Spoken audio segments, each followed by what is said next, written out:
بسم اللہ والصلاة والسلام علی رسول اللہ اما بعد۔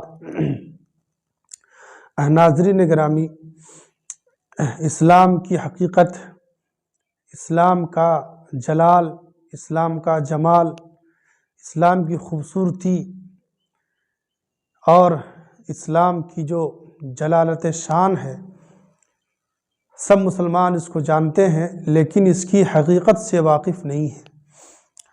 آئیے میں آپ کو ایک ویڈیو سنانا چاہتا ہوں، اور ویڈیو ایک ایسے شخص کی ہے جو مسلم برادری سے جن کا تعلق نہیں ہے، بلکہ وہ ہمارے برادر وطن ہیں۔ وہ کس خوبصورتی کے ساتھ، کس خوبی کے ساتھ، کس شان کے ساتھ اسلام کی خوبصورتی کو، اسلام کی شفافیت کو اور اسلام کی ستھرائی کو بیان کر رہا ہے، ذرا آپ سنیں۔ اس کے بعد مزید میں کچھ آپ کے سامنے تبصرہ پیش کروں گا انشاءاللہ۔ پہلے آپ اس کو سنیں۔ اذان میں کیا بولا جاتا ہے؟ اذان چونکہ آپ لوگوں کو ہندی آتی ہے، اردو نہیں آتی، تو آپ لوگوں نے کبھی کوشش نہیں کیا ہوگا، لیکن ایک بار کوشش کرو کہ اذان میں بولا کیا جاتا ہے۔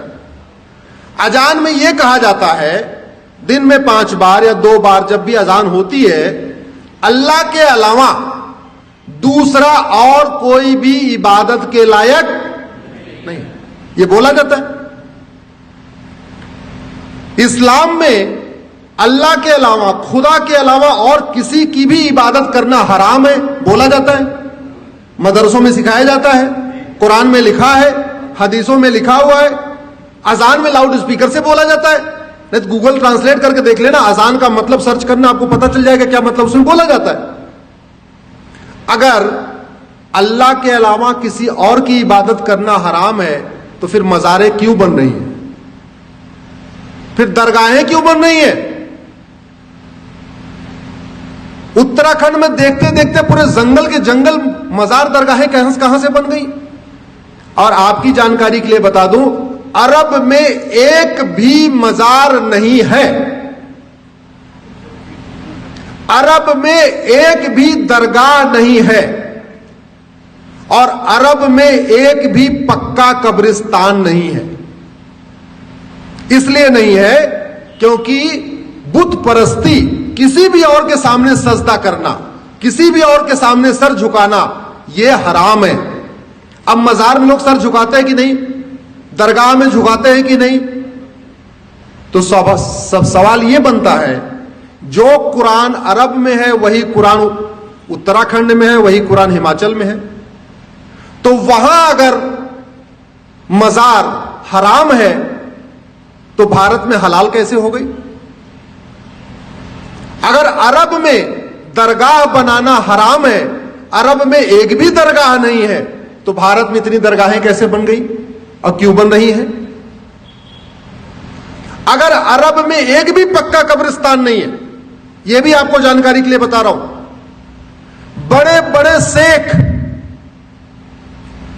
جن کے گھر میں سونے کی پلیٹ ہوتی ہے، سونے کا چمچ ہوتا ہے، ارب پتی کھرب پتی ہیں، ان کی بھی قبر پکی نہیں ہوتی، کیونکہ پکا قبرستان بھی حرام ہے۔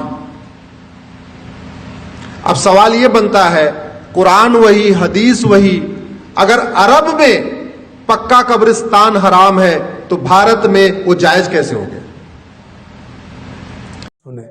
ناظرین گرامی، ہم سب اسلام کے ماننے والے ہیں، لیکن کیا حقیقی اسلام ہمارے دلوں میں پیوست ہے؟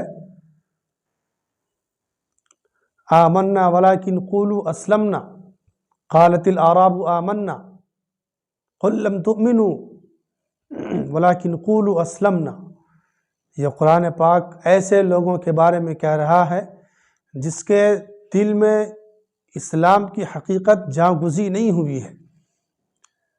بتائیے آج کون سی برائی ہے جو ہم جاننے کے باوجود بھی اس کو چھوڑے ہوئے ہیں، جاننے کے باوجود بھی ہم نہیں کرتے ہیں؟ ہمیں معلوم ہے کہ 5 وقت کی نماز کے لیے اذان دی جاتی ہے، حی علی الصلاح، حی علی الفلاح کی صدائیں بازگشت ہوتی ہیں، ہر مسجد میں، ہر گاؤں میں، ہر محلے میں اس صدا کو دہرایا جاتا ہے، لیکن کتنے لوگ اس صدا پر لبیک کہتے ہیں؟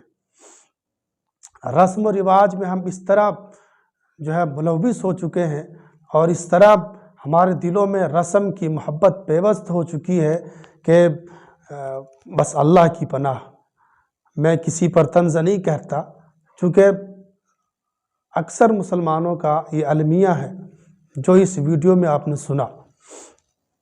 اس ویڈیو میں بتایا گیا کہ جو ہے قبروں پر سجدہ کرنا اسلام میں حرام ہے، قبروں کو پختہ بنانا اسلام میں حرام ہے، اور صحیح معنوں میں حدیث ہے کہ جو ہے اپنے قبروں کو پختہ نہ بنایا کرو، اپنے قبروں کو جو ہے گھر نہ بنایا کرو۔ اور حضور پاک صلی اللہ علیہ وسلم نے فرمایا کہ یہودیوں نے اپنے پیغمبروں کی قبروں کو مسجد بنا لیا، لا تجعلوا قبری عیدا، تم لوگ جو ہے میری مسجد کو، میری قبر کو عیدگاہ اور مسجد نہ بنایا کرو۔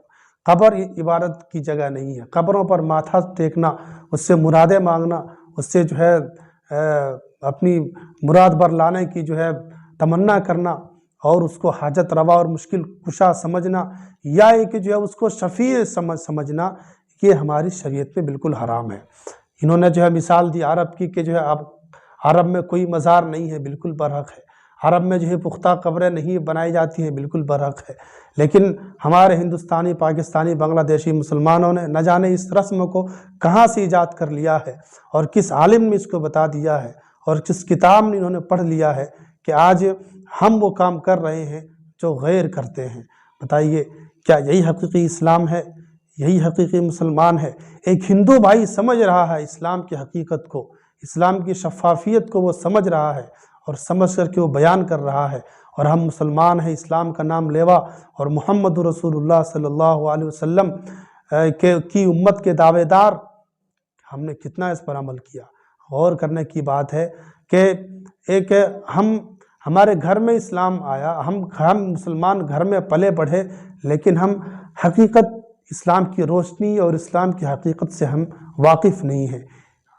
یہ جو ہے ہمیں ڈوب مرنے کی بات ہے، اور جو لوگ خاص طور سے اس برائی میں مبتلا ہیں، چاہے وہ پڑھے لکھے ہوں چاہے ان پڑھ ہوں، اس ویڈیو کو سننے کے بعد اس کو شرم آنی چاہیے۔ اگر اس کے اندر غیرت ہوگی، ضمیر اگر ہوگا، اور جو ہے وہ باضمیر رکھتے ہوں گے، تو اس کو سننے کے بعد ایسی حرکتوں سے ضرور وہ توبہ کریں گے۔ اللہ تعالی ہم سب کی حفاظت فرمائے، آمین۔ وما علینا الا البلاغ۔